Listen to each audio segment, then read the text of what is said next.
Hi, it's Dr. Marks, and our topic for today is medical care and problems with our current system. But be very clear, I'm talking about the system we've had prior to passing the Affordable Care Act, which we also refer to as Obamacare.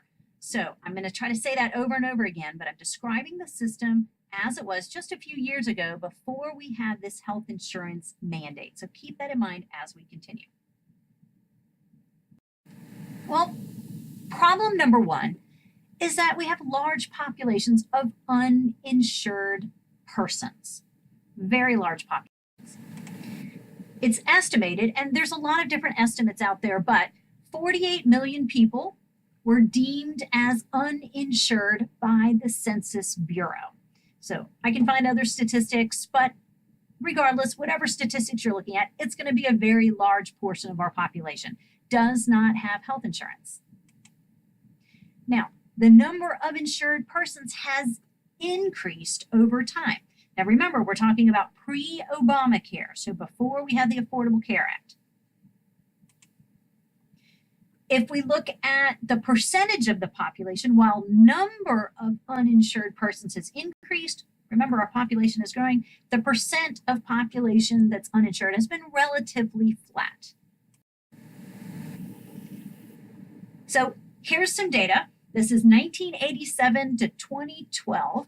And if you look at the top graph, you see number of uninsured people. So over time, number of uninsured has increased. But if you look at the bottom graph, you see the uninsured rate. In other words, what percentage of our population is uninsured? And as you see, that's relatively flat. Now, for many people, it comes down to expense. Healthcare is expensive. What I'm about to show you are the 2014 COVA rates for Virginia employees. So this is basically the healthcare plan that I'm on. And I'm using this as an example so you get a sense of just how much money goes into having a healthcare policy. Now, you also have to remember that these are rates for a group plan. So again, remember, this is Virginia employees, state employees. So all state employees as a group are on a very large plan. So you can imagine the Commonwealth of Virginia is able to negotiate a really good deal because this is a group plan. Of course, if you're trying to buy an individual policy, it would be worse. So let's take a look at what the data says. Now, I'm going to look in red at the very bottom of this chart. If it's just a single employee, you have no husband, no wife, no kids, the total premium would be $501. Now, that's not horrible, but remember, this is just for one person. And as you see in black, there's a split between employee and employer. So the employee pays $50 a month, the employer pays $429. So it's a really good deal if you're a state employee. But that total premium is $501. Now, look at the next column. This is for an employee plus one individual. So maybe you have no kids, but you're picking up your spouse. Well, now the policy jumps up to $927 a month. The next column and the last column in the table, an employee plus two or more kids, for example, or employee two or more could be a spouse and a kid, or maybe you're a single parent, two kids, either way. So you're talking about three people. Now you're up to $1,355 a month. Now, keep in mind, as a state employee, I don't have to pay this full cost. I only pay part of it. But what if I had to buy this kind of plan on my own? Well, it'd be really expensive if I had to pay this out of pocket. And remember, this is a group plan. If I'm just an individual in the private marketplace trying to get health care, it's going to be a lot more money. Now, what about Medicaid? If you're not familiar with Medicaid, this is health care for low income. And we're going to talk a little bit more, possibly if you're having to watch the Obamacare lecture, about what Medicaid is. But in Virginia, this includes children, pregnant women, elderly and disabled, working parents, and look at the very last on the list. Childless adults have not been eligible. Now, again, I'm going to keep saying it. This is pre-Obamacare. So I'm talking about what are the problems that we've had in healthcare before we passed the Obamacare, we call it Obamacare, but the Affordable Care Act, which has its own problems, and that's a whole nother lecture. So is every poor person covered by Medicaid? Well, the answer is no. If you're an adult and you don't have any children, you haven't been covered by Medicaid prior to the Affordable Care Act. Now, this gives you a sense of eligibility.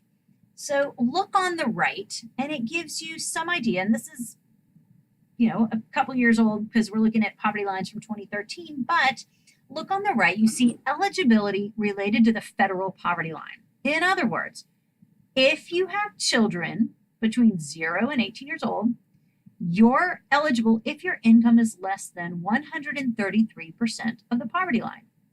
Same thing if you're a pregnant woman. You're eligible if your income is less than 133% of the poverty line. If you're elderly or you're disabled, income has to be less than 80% of the poverty line. Working parents, income less than 30%. And those are working parents. Remember, we're talking about with children, hence the word parent, working parents. But look at the very last row, childless adults. Well, they're not eligible. Now, right below it, I've given you the federal poverty lines for 2013. This is a little bit old, but it will give you a sense of what they've been. For a single person, you're talking about 11.5. For a family of 2, you're talking about 15.5. For a family of 3, you're talking about 19,530. So again, these are relatively low incomes. I mean, imagine being a family of 3 living on $19,000-ish. That would be a little bit difficult.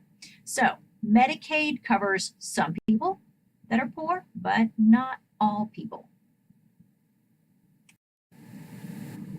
Now, what I've done here is put it all into one table. So same data in the first and second columns, but now the third column gives you an idea of the eligibility. So I've basically calculated 133% of the poverty line. So again, you don't need to memorize this. I just want you to get a sense that Medicaid is covering fairly low income families, and they don't cover adults who have no children.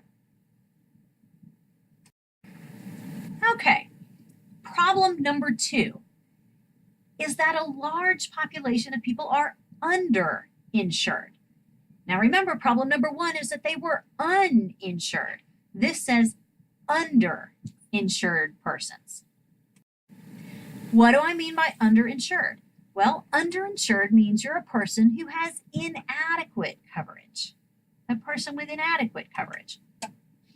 It might be that you have high medical expenses relative to your income. So maybe you've got some kind of condition, you need expensive medicine or treatments, but you don't make a whole lot. That would make you underinsured. Or maybe you only have a policy that's very limited. Maybe you have very restricted benefits. It could be a policy that involves high out-of-pocket costs. Maybe you have really, really high deductibles. So you can go to the doctor, but you're going to pay really, really high out-of-pocket costs. It could be policies with only emergency care. And I have a good example of this. When I lived in Texas, I had a friend who was a school teacher. She was a public school teacher, which meant she was an employee of the state of Texas. I can't imagine why this was the case, but the only health care policy that was given to her was one that covered her for emergency care. She had no other care. So she gets pregnant, needs to go see the doctor for well baby visits, not going to get to go do that. So only emergency room care. Anytime she was sick, she needed to show up at the emergency room or else she had no coverage. That's a good example of underinsured.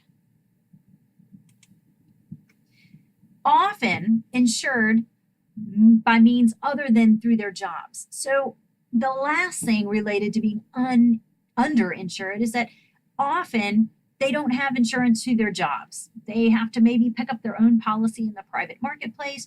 And that's why a lot of these people are getting the cheapest possible policy. You know, if you're working in a part-time job and that's the only offer you've been able to find and you don't get health insurance, but you need to pick it up in the marketplace, you're going to get the bare bones coverage. Problem number 3 is that we've seen exclusions for pre-existing conditions. So what we mean by that is that health insurance companies have been allowed to turn you away if you have a pre-existing condition. Now, what's a pre-existing condition? A pre-existing condition is a medical problem that existed before you applied for an insurance plan. So it's some medical problem that you already have, and then you go to apply for insurance. Well, they can turn you down. Now again, we're talking about before Obamacare, before the Affordable Care Act. Now, it could be that you're turned down for something serious. Let's say you have cancer. Who's going to want to cover you for insurance? Or maybe you have some kind of former back issue and it required surgery. I have a friend that had that situation. Well, it would be very difficult for her to get insurance. Maybe you have a history of heart disease. You've got some kind of current heart disease situation. What insurance company is going to want to pick you up? Remember, if you have cancer, they know you're going to be very expensive. Why would they want to accept you if they know you're going to cost them a huge amount of money? Now, of course, they can accept you and charge you really, really high rates, and you probably aren't going to be able to afford that. It could also be for something common. For example, asthma. Apparently, and my research suggests that people are getting turned away for things like asthma. Now, asthma is very controllable. The average person's probably not going to have a lot of complications from asthma, but it is a chronic condition. It's something that you would have for a long time, could be for the rest of your life. You could start having asthma attacks. You'd have to be on regular medication. You might have to get hospitalized. Maybe they see this as something that suggests it would be high cost to cover you.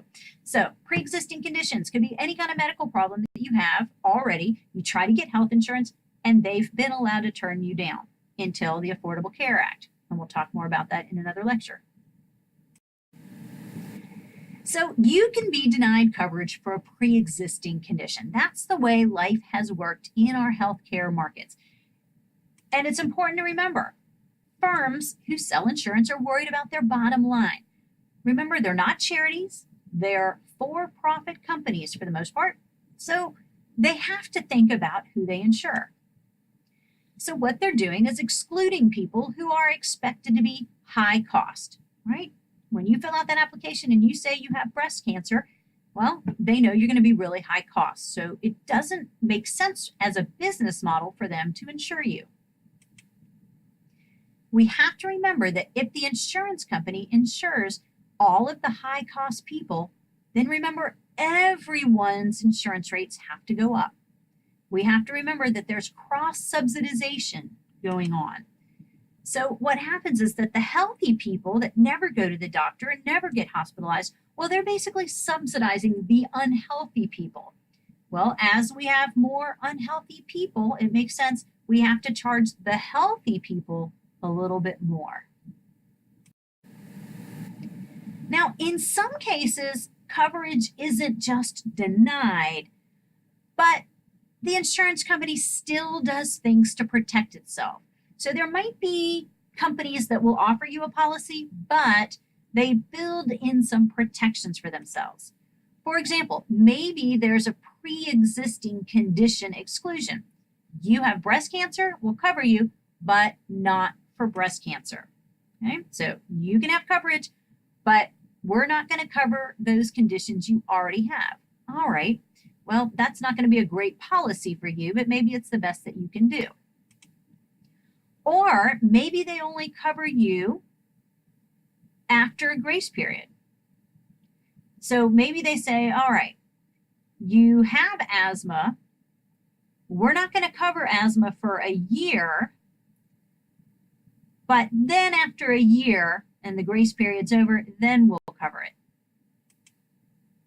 So again, maybe there's treatment for a heart issue and it's only going to kick in after 12 months. So you pay insurance premiums for 12 months and then we'll cover your heart issue.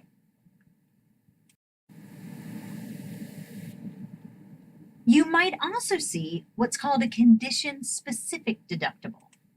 So this would be an annual deduction that's completely separate from your medical or prescription drug deductible. So all plans have some kind of deductible, but this would be an additional deductible. I'll give you an example in a minute. But the idea is that it applies only to treatments and medication for a single health condition. And once you reach this condition-specific deductible, your insurance policy is going to start to cover the expenses, but not until you reach the deductible. So let me give you an example to make this a little clearer. Let's say you have a $3,000 deductible, but only for your heart condition.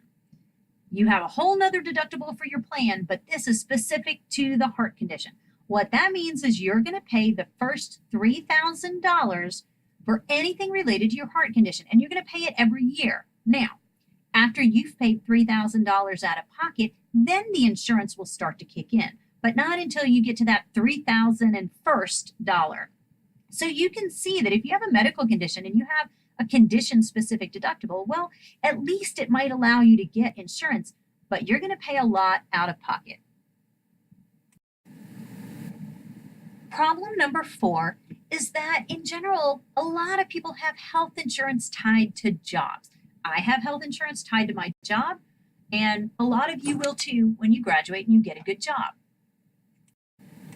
Well, the problem here is that if you lose your job, then you're going to lose your health care.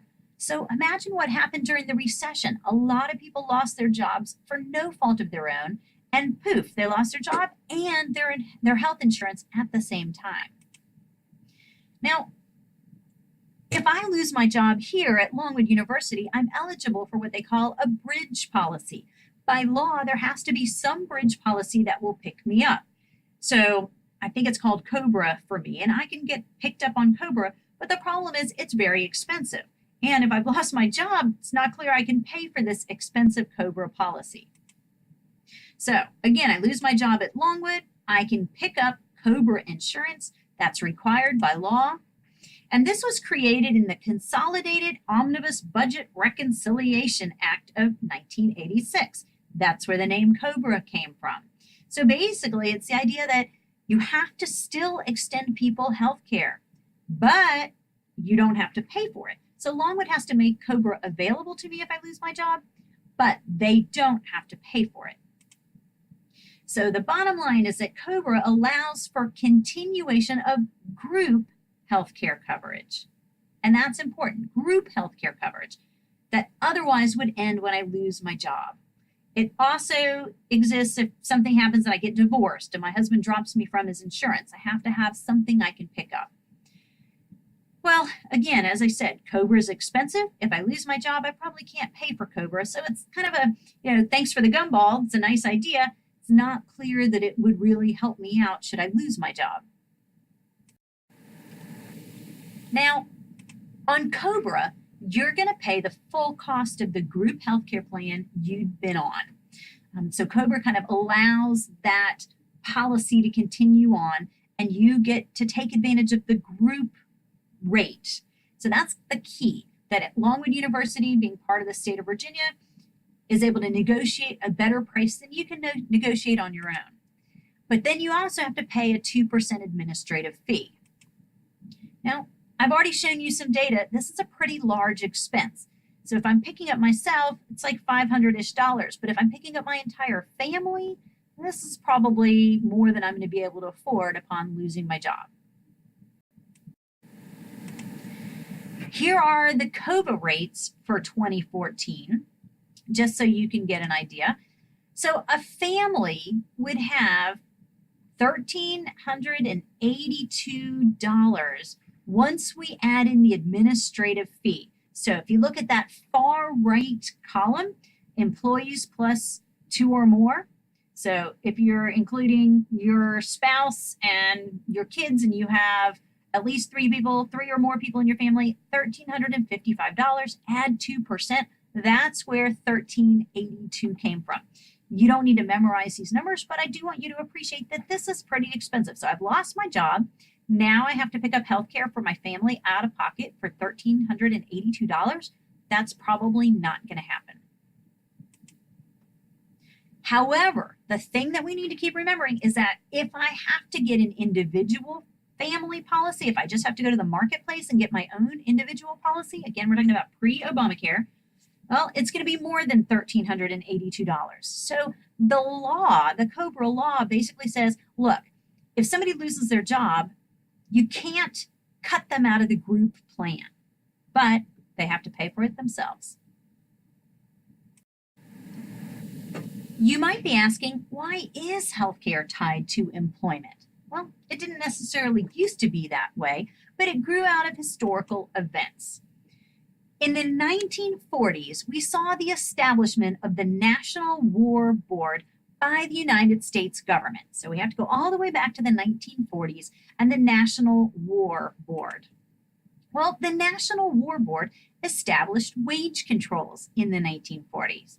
So that meant they put wage fixes in place. They basically put caps on wages. So firms wanted to supplement wages. How do you supplement wages when there's a wage control in place? Well, you do it with fringe benefits. So hopefully you know what I mean by fringe benefits, but fringe benefits are those things that are not income in the form of direct dollars. So Longwood University gives me money in the form of my paycheck, but then I get fringe benefits as well. And the big fringe benefit that I get is healthcare, and it's a big, big benefit. Well, this is historically how healthcare started being offered by employees. They couldn't increase your wages, so they tried to sweeten the deal. How? By offering you fringe benefits in the form of healthcare. So this was basically an end run around the wage controls. This was a way for the firms to be able to up your compensation even though they couldn't up your wages. So pretty clever. And medical insurance is an obvious fringe benefit that people would definitely value.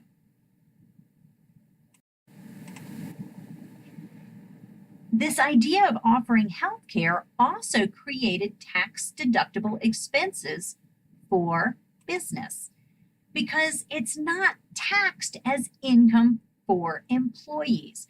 So it's taxed when you pay cash to your workers, when you give them actual income, but if you give them health care, it doesn't have the same tax implication. So this was actually a win-win. As a worker, you got health care, and as a business, you got a tax deduction because now your expenses went up, but they weren't taxable expenses. This actually led to big expansion of private health insurance. So this is when we really started seeing the growth of the health insurance industry by offering these fringe benefits in the 1940s. Scholars discuss that this historical situation shaped the healthcare industry as we know it today. So it's interesting that what we see today really came out of the 1940s and government putting caps on wages. I found that really interesting. By 1950, just a few years after the National War Board set these wage policies in place, half of all companies with less than 250 workers offered health care. By 1950, 2/3 of all companies with greater than 250 workers offered health care. So again, you don't have to memorize these numbers, but guys, within one decade, we started seeing a lot of companies offering health care to their workers. By 1965, nearly 3/4 of the population was covered by some kind of private health insurance. So again, this is when we historically saw kind of this explosion in private health insurance. And a lot of it came from this growth in the demand for private insurance as part of fringe benefits and compensation packages as a result of caps on wages. So again, interesting little history lesson there. Problem number 5, healthcare costs are accelerating. This figure right here shows us percentage increases in health insurance premiums. Now, this is a little misleading. Look at the orange line. It went from 12 to 18 to 14 to down to 8.5 to 0.8 up to 5.3. Remember, this is percent increase. it looks like healthcare premiums are going down, but that's not what actually is happening. Remember, anything that's a positive increase means healthcare costs are going up. It's just that they were going up rapidly, and then growth fell, and then growth increased again, and then growth fell. So we want to be careful to understand what this shows us. What this says is that every year we've seen some pretty significant growth in health insurance premiums, with the exception of a few years where the rate of increase is pretty small. You can think about this as the inflation rate for health insurance premiums. As long as inflation rates are positive, you know that the cost is going up. Now, compare that to the gray line, which is average weekly earnings. Average weekly earnings, the growth rate is fairly flat, right? They're growing 3.5, 3.2, 3.4, you get the idea, but it's relatively flat. This graph right here shows us the national health expenditures per capita. So make sure you understand what we mean by per capita. Per capita is per person. And we also have at the bottom share of gross domestic product. So let's start by looking at the bar graph. So look at the blue columns. This is per capita expenditure. This is how much we're spending per person. And we could follow this out beyond 2007, and we're going to see it's increasing. So every year, average costs per person are going up. Now look at what I have circled in red below. This is national health expenditures for the whole country as a share of gross domestic product. Well, what do you see there? If we look at healthcare as a percentage of gross domestic product, it's taking up a larger and larger share of gross domestic product. And look at 2007, it's up to 16.2%. You can believe that it's more than that now. So we're seeing incredible inflation, both on a per person basis and when we look at it as a percentage of gross domestic product.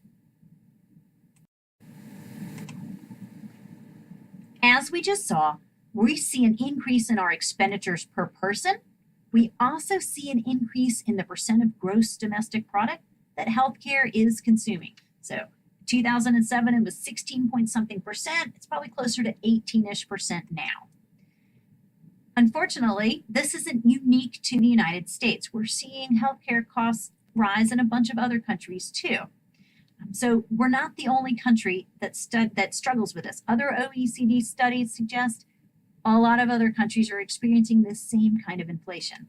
But the United States spends more on healthcare than any other country. What you've got right here is health expenditures per capita. This is a little bit old, it's 2009, but who's number one? Yeah, the United States. We have the highest health expenditure per capita out of all of these other countries. And not just by a small margin, right? By a pretty large margin. So number two, number three, Norway, Switzerland, they're pretty far behind us. We can look at the same thing as percentage of GDP. So the previous data was on a per capita basis. This is looking as a percentage of gross domestic product. So we're number one, followed by Switzerland, followed by France, but pretty big gap between the United States and Switzerland. If we look at the average annual increase in family health insurance premiums, again, we see the same kind of trend. We've got in red family premiums. It looks like they're declining, but remember this is annual increase, so it's like an inflation rate. Anytime inflation is positive, you know costs have gone up. Now compare that to gray. The gray bar is overall inflation, just the level of inflation we're used to talking about in our macroeconomic classes. So what does this tell you? It tells you that the cost of health insurance is growing far quicker than the actual inflation rate. So something is driving up healthcare costs much faster than inflation. We can't say it's simply inflation. That's just not true. So this begs the question, why are American healthcare costs so high? And why are they growing so fast?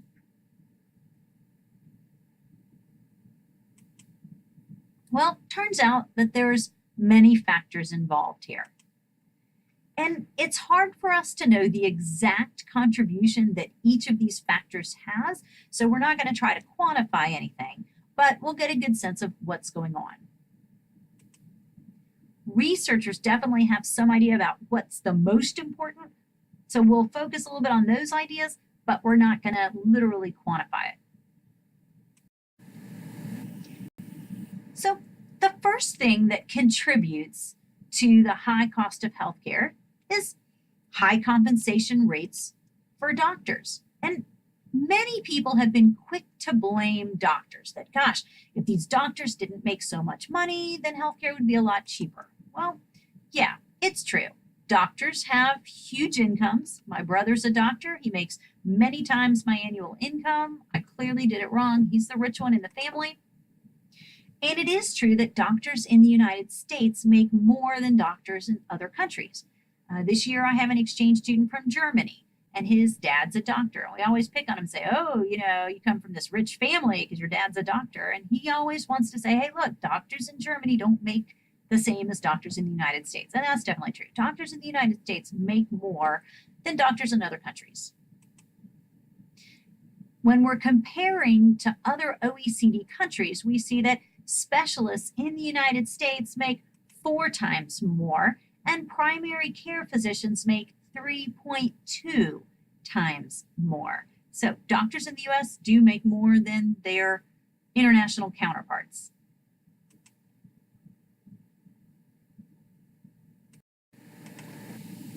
Now, data for 2011 reports these averages that, and again, this is a few years old, but the family care physicians, the guy you go see anytime you just need kind of a checkup, $175,000 average. If you're a pediatric physician, about the same, $173,000.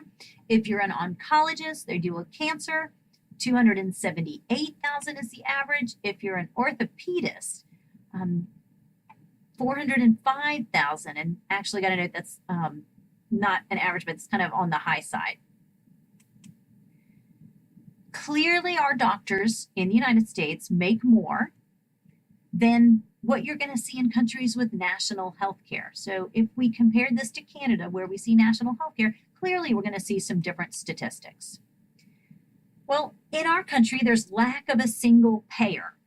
In Canada, they have a single payer. It's all provided by government. We'll cover that in another lecture. But the lack of a single payer means there's less negotiating power with physicians and with hospitals. If you're the government of Canada and you're the only one paying the bills, you have a lot of room to negotiate with physicians and hospitals. In fact, all physicians basically work for you, and the hospitals, well, you can contract out. You can say, hey, we're the only game in town and this is what we're going to pay. Take it or leave it. So in our markets, given that we're based on competition and not a government monopoly, you don't have that same kind of leverage over the physicians in the hospitals. We do, however, see this type of cost limit with Medicare and Medicaid. Now, the way Medicare and Medicaid work, and remember the difference, Medicare is tied to Social Security. It's for the elderly. Medicaid is tied to the poverty line. We do see cost limits. So our government, because they're the ones paying the bills for Medicare and Medicaid, do say, hey, this is what we're going to pay for this procedure. If you want to accept Medicare patients or Medicaid patients, this is what you're going to get paid. Again, take it or leave it. Because you do have kind of a big government monopoly when it comes to paying the bills for Medicare and Medicaid. But in the rest of the market, that's just not true. This data right here looks at the U.S. healthcare spending breakdown. This is for 2010. And again, don't memorize this, but I want you to see that hospitals and physicians are the lion's share of that, right? Together, they comprise more than half. The pie chart seems a little bit off, but 30.7% for hospitals and 20% for physicians. So our two biggest categories of expenses, hospitals, and physicians. So back to the idea of the negotiating power that a government like Canada would have when they have national health care. Well, they can get hospital costs down, but we can't do the same because we don't have a government provider. It's estimated that only 10 to 20% of healthcare costs go into the doctors' pockets. That's important to note. So what that tells us is, hey, we can't explain a lot of the high costs based on doctors' salaries. If doctors are only pocketing 10 to 20% of all the healthcare dollars, well, then it's not really being driven completely by doctor salaries. So at the margin, there's an influence, sure, but there's a lot of other things going on. For example, in California, Medicare pays on average $18,000 for a total hip replacement. Hopefully you won't need one of those, but Medicare is going to pay $18,000. Now, $16,336, it's estimated, goes to the hospital, which leaves $1,446 to the surgeon. So yeah, the surgeon's really well paid, but really, he's not getting that much money for what he's done. The hospital's getting a lot of it. Even if we were to cut doctors' salaries somehow, I'm not sure how we could do that, but even if we cut doctors' salaries somehow, the total cost isn't going to go down that much. We're really not going to save a lot of money because the hospital cost eats up a lot of it. Next thing we have to talk about are the advances in medical technology. The advances in medical technology definitely play a role in driving up the cost of healthcare. We know that in the United States, we have state-of-the-art technology. And if you're ever very sick or have a loved one who's very sick, you would be glad that we do have access to this. It gives us early diagnoses, right? It's amazing what can be diagnosed with this state-of-the-art technology. It also means there's less intrusive procedures and there's better outcomes when we have this state-of-the-art technology. But as we can all understand, having state-of-the-art technology comes with a really high price tag. So state-of-the-art technology is great, but it is indeed expensive. It's considered by researchers to be one of the biggest drivers in healthcare expenditures. So this is what research tells us, is that this demand for state-of-the-art technology, that we want to have the best technology out there in order to give us the best chance of diagnosis and the best chance of survival, that this is a huge driver in healthcare expenditures. We also have to talk about obesity rates. We know that the United States has a very obese population, and clearly this should be connected to our health situation. In 2010, it was estimated that more than 1/3 of children and adolescents were overweight or obese. So think about it. That's just about one out of every 3 children or adolescents had a weight issue. We know that childhood obesity has tripled in adolescents in the past 30 years. Part of it, in my opinion, is blamed on school. We used to have, when I was young, PE every single day. Well, now it's like once a week or something like that. Again, we're just not active as a population. We sit down, we play our video games. There's not enough going outside and playing. You've heard all this. Some additional data. If we look at the percent of children between the ages of 6 and 11 who were obese, it increased from 7% in 1980 to almost 18% in 2010. So this is a huge increase in pre-adolescent obesity rates. And if we look at adolescents, it went from 5% to 18% over the same period of time. So bottom line, we're just getting fatter. I know personally I'm getting fatter, but for it to happen to children and adolescents, that's not something we saw as much when I was a kid. We also have to look at the changing demographics. Well, life expectancy is increasing. And some researchers conclude that we're living longer, but we're not living healthier. So if we're living longer and in a manner that's less healthy, that's going to lead to increased expenditures for healthcare. We know that the population is aging. We've got this baby boomer population that are now kind of going through into the retirement phase. And the first baby boomers turned 65 in 2011. So the baby boomers are now starting to get into those ages. Now, they're starting to get into their 70s. We're going to start seeing healthcare needs increase as these baby boomers get older and older and older. Because as you go from 60 to 70, 70 to 80, clearly your healthcare needs are going to increase. We know that older Americans cost more than younger Americans. Older Americans use more healthcare dollars. That's not surprising. So as our population pyramid gets heavier on the right-hand side with the older generations, it's not surprising we're going to be spending even more money. Data suggests that 8 out of 10 older Americans live with some kind of chronic condition. Chronic conditions, again, mean lots of healthcare dollars. 20% of older Americans have diabetes. 25% of older Americans are obese. So, again, older populations are going to start getting very healthcare expensive.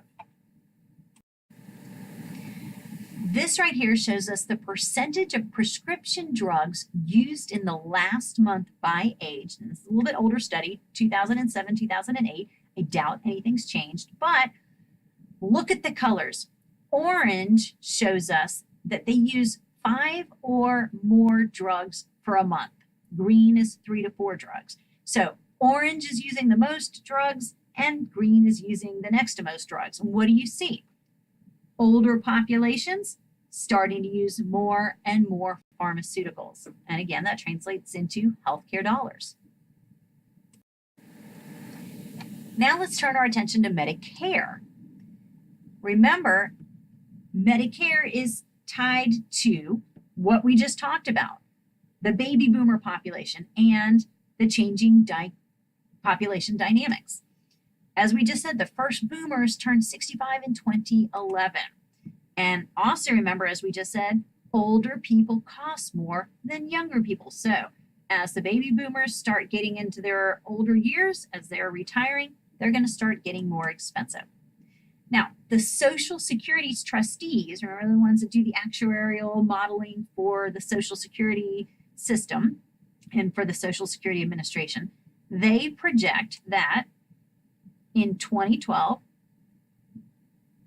healthcare for the baby boomers and retiree population reflected 3.6% of gross domestic product.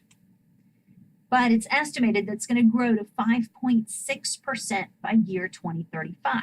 So when we spent 3.6% of GDP in 2012, we're going to be looking at 5.6% of GDP by 2035. This data right here gives us a sense of just how much this will grow. So this captures Medicare, Medicaid, and Social Security. Now, take a look right here at the red line. And so this red line is tax revenue. All right. This was a study done in 2011.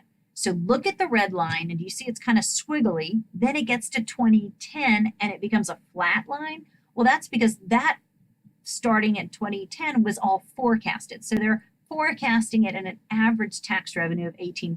We don't really know. Remember, this study was done in 2011, so we didn't know past 2010. But the blue shows us the entitlement programs. And so depending on what class you're in, you've seen a lot of discussion about this. But we see Social Security expenses are going up. The Medicaid program and the Obamacare subsidy program, again, we'll talk more about that in another lecture. That's going up. And look at the very bottom, Medicare. Medicare is taking up the biggest slice of this pie, am I right? It's estimated, now look at where that red line intersects the blue total. Blue is going to be our total expenditures in GDP for entitlement programs. What we see is if we do nothing, remember this is all contingent on, if we do nothing and we don't make any systematic changes around 2049, we're going to basically be in a break-even situation. And after 2049, we are not going to be able to pay the bills. This changes a little bit based on what data you look at, but basically what we're saying is that we have an entitlement program that is not sustainable. Probably you've already seen this kind of data.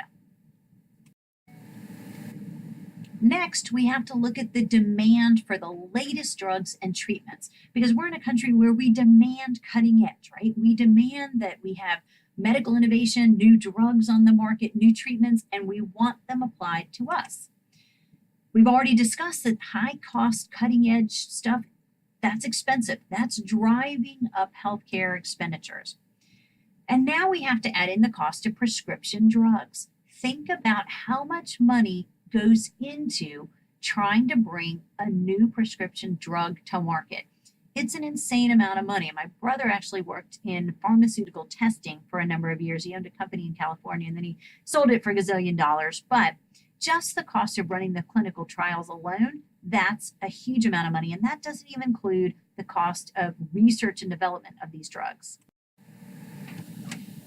Right here, we see a graph that tells us net profit margins by industry. Well, if we look at blue, we see major drug manufacturers. The profit margin for them is higher than medical instruments in orange. It's higher than in green for biotechnology. It's higher than what we see in purple, which is medical appliances and equipment. And it's higher than what we see at the very end in that turquoisey green color for health insurance. So the biggest profit margins in terms of all of the different related industries is drug manufacturing. As I just said, new drugs are very expensive to research and to test and to bring to market. There is so much that goes into trying to bring a drug to fruition.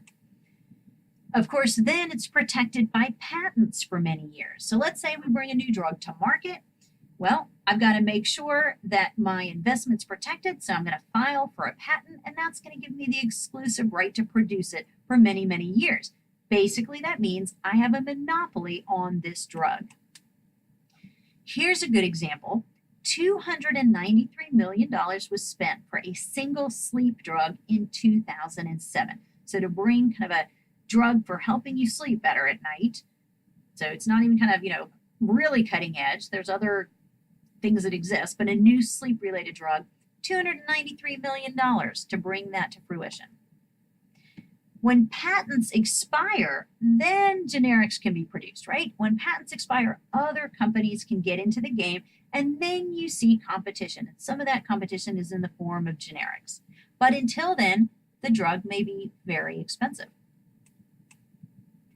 However, anti-competitive behavior limits the availability of generic drugs.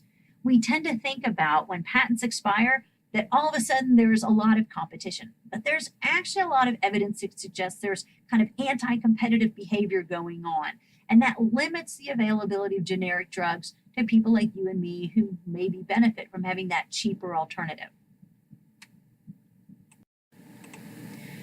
Now, generics are good, and there are some elements of the Obamacare plan that require generic drugs because they cost between 85 and 90% less than the brand name. So generics can be really good in keeping healthcare costs down.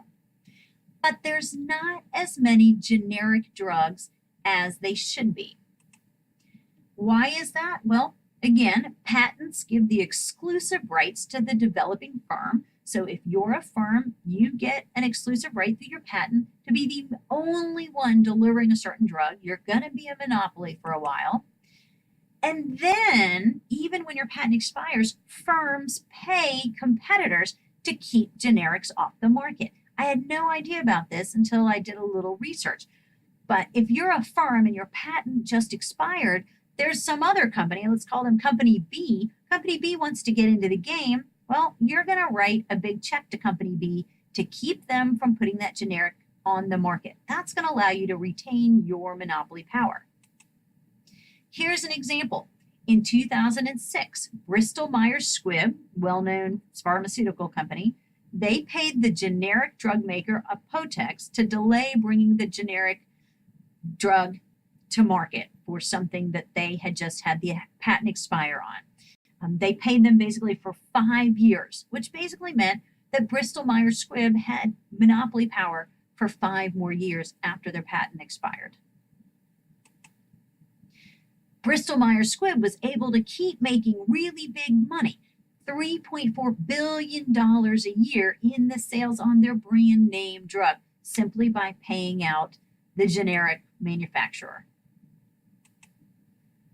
Unfortunately, this is widespread. It's not unique to an isolated incident, apparently, from my reading. The Federal Trade Commission estimates that the cost to consumers and taxpayers is over $3.5 billion every year because of this kind of anti-competitive practice. The next thing on the list we have to talk about is the overuse of emergency room care.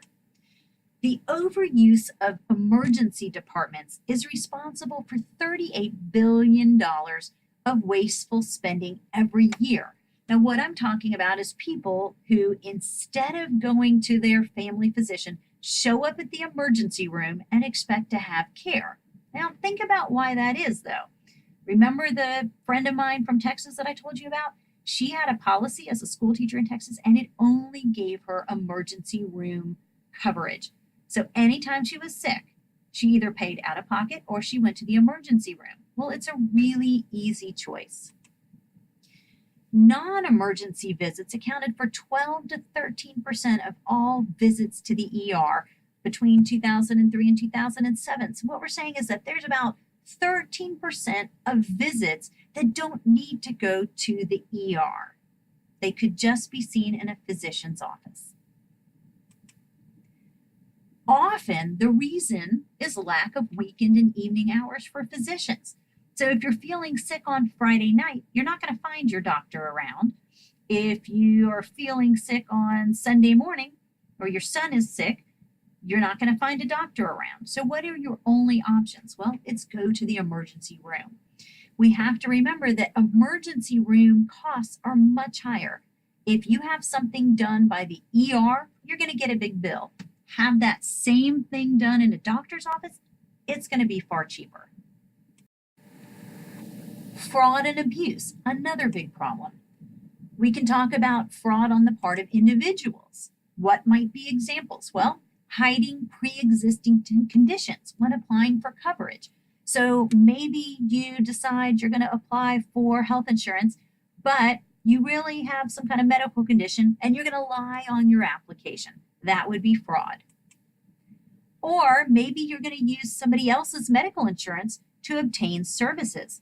Maybe you borrow your friend's insurance card and you show up to a different doctor.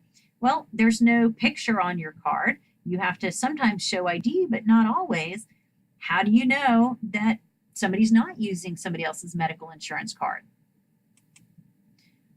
What about getting prescriptions and then selling those pills on the black market?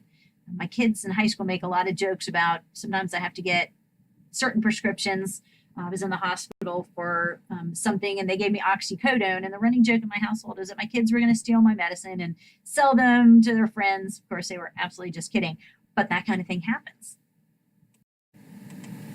Now, what about on the part of firms? Firms might also be involved in fraudulent behavior.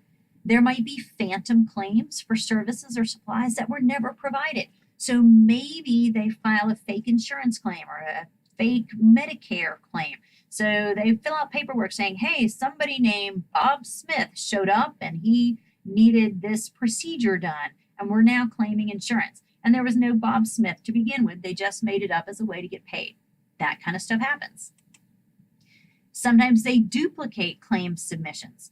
So maybe there really is a Susan Marks, and we're going to file that paperwork twice. And hopefully no one's going to catch it. And if they do catch it, we're going to just say, oh gosh, our bad. We can't believe it. We're so sorry. If they don't catch it, I'm going to get paid twice. Maybe billing for services not covered by insurance by writing them up as something that is covered. So maybe your insurance doesn't cover, I'm just making something up, asthma. So you go to your doctor and he says, here's what we're going to do. I'm going to treat you for asthma, but we're going to write it up as checking you for a concussion, because that is covered. Again, that would be fraud. Fraud, we know, raises the cost for insurance companies. When they have to investigate fraud, when fraud goes undetected, this makes it more expensive for insurance companies to do their jobs. And of course, these costs can be passed on to you and me in the form of higher insurance premiums. So if fraud increases, you and I are going to end up paying higher insurance premiums every month. It's estimated that 10 cents of every dollar spent on healthcare goes to cover fraudulent claims. Now that seems a little high to me, but what if that's really true? That's 1/10 of all money spent on healthcare is related to fraud. The law requires payment of claims within 30 days, and that's important because that means detecting fraud is difficult. It's going to limit the time that firms have to investigate these fraudulent claims. So if they don't figure it out very quickly, they may make those payments and not even realize they were dealing with a fraudulent situation. So fraud in the medical industry would be very difficult to detect, I think. Now, the things we just talked about are what researchers say are the bigger impacts. There's still a list of things that have more marginal impacts, or maybe the research's not so clear. So we should talk about those as well. So again, what we just talked about were the things that research suggests has big impacts. Now we're going to move on to things that have marginal impacts or maybe questionable impacts. Well, the first thing on the list is cost shifting. And that's the idea of charging some people more to make up for getting paid less by others. In other words, it's kind of a cross-subsidization. We're going to charge some people more because others are paying less. Maybe I pay more because you pay a little less. That's the idea of cost shifting. Hence, cost shifting is the idea of shifting the costs onto other people. So, perhaps we're charging more to people with insurance to cover the low treatment payments that are coming from Medicaid. So Medicaid doesn't pay all that well. They're going to charge people like you and me more who have health insurance because they're not getting a whole lot from Medicaid. That would be an example of cost shifting. It also includes passing on costs for those who can't pay their bills. Remember, if somebody shows up at the emergency room to be treated, they cannot be turned away. But somebody's got to cover that cost, and it's going to be you and me, those of us who can pay. But research does seem to exist that this kind of stuff does exist at some level. So again, we're not saying this is a huge thing. We're saying that it kind of seems to have a marginal impact. It exists, but it may not be quantitatively huge. It may not be incredibly significant in explaining rising healthcare costs. So it's not a driver, but it has a marginal effect. Now, what we're looking at here is the aggregate hospital payment to cost ratios for private payers. What we see in green is the private payer. That's the private health insurance. What we see in red is Medicare. What we see in blue is Medicaid. So what's the takeaway here? Well, where do doctors and hospitals make their money? They make it from private payers, people who have private health insurance. That's the green. Now, they do get paid by Medicare, red, and Medicaid, blue, but at a much lower rate. So that's the idea of kind of cost shifting. We got to make more from the people in green to offset the low payments that come from red and blue, Medicare and Medicaid. We also have to talk about malpractice litigation. Again, probably a very marginal effect, but it's worth mentioning. We know that doctors pay a very high insurance premium for malpractice insurance, right? Malpractice insurance is going to be those insurance policies they have to protect them when something goes wrong. I mean, think about it. The doctors, I'm told, who have the highest malpractice insurance are the ones who are in obstetrics, right? They're delivering babies. Wow, if something goes wrong when you're delivering a baby, maybe a baby dies, well, there's most likely going to be some kind of lawsuit if there's any suggestion that you did something wrong. So you've got to have a very big malpractice insurance policy to protect you in these types of cases. You probably know that when there is a malpractice case, when courts find in favor of the families, well, the court awards can be huge, right? It can be millions and millions of dollars if it's determined that a doctor did something wrong that led to, let's say, the death of a family member. So millions of dollars can be awarded. This also means that doctors have an incentive to practice what we call defensive medicine. So if you can sue me, I'm going to do absolutely everything I can to make sure I'm being thorough, right? That's what we mean by defensive medicine. I'm going to do more tests than are necessary because I want to protect myself from any malpractice claims. I don't want you to say, well, you didn't test for X, Y, and Z. Well, I can say, yeah, I did. So probably what's happening is that doctors are running more tests than they need to because they want to have a paper trail. Because in the event that they get sued for malpractice, they want to be able to show records that said they did everything that they could possibly think of. But when you do everything that's possibly, able to be thought of, well, the bill gets bigger and bigger and bigger. Litigation, going to court, class action lawsuits, you see a lot of that on TV, and malpractice insurance, these jack up costs. It's suggested that these costs add a total of $5 billion to premiums overall. Now, when you take that $5 billion and you spread it out across a whole lot of different people with health insurance, it's not a lot for each particular individual, but this does add up, right? There are some that have called for limits on malpractice claims. Basically, that would mean you can go to court, but there's a maximum award that you can get. And maybe that's a good idea. If we had that, it would reduce the insurance premiums for doctors, right? They don't have to pay as much because they're not going to have these $25 million awards. The awards are going to be something maybe a little more reasonable. And that would reduce the costs that spill over to the patients, right? Because somebody's going to pay for this, and it's going to be the patients. And it would reduce the incentive for defensive medicine. If you couldn't go to court and get, $25 million for a case, well, maybe then doctors don't have to run every single test, whether you really need it or not, just to protect themselves. 29 states have tort reforms that limit lawsuit awards, but we don't have anything at the federal level, so this has been a state-by-state decision. However, research doesn't support that tort reform will lower healthcare costs. I mean, maybe at the margin. And again, that's why we're talking about this in this portion of the lecture. It's not a big driver of healthcare costs, maybe just a very marginal impact. But we do have to acknowledge that reducing defensive medicine, that could be significant. If we had tort reform, then if doctors stopped practicing defensive medicine, that could save money. So that's kind of the one thing that could be a pretty big driver of healthcare costs. So we've covered lots of different things that are challenges and problems with our current healthcare model. And again, remember when I say current healthcare model, I'm talking about pre-Obamacare, pre-Affordable Care Act. It's not clear, if that act will be in place forever.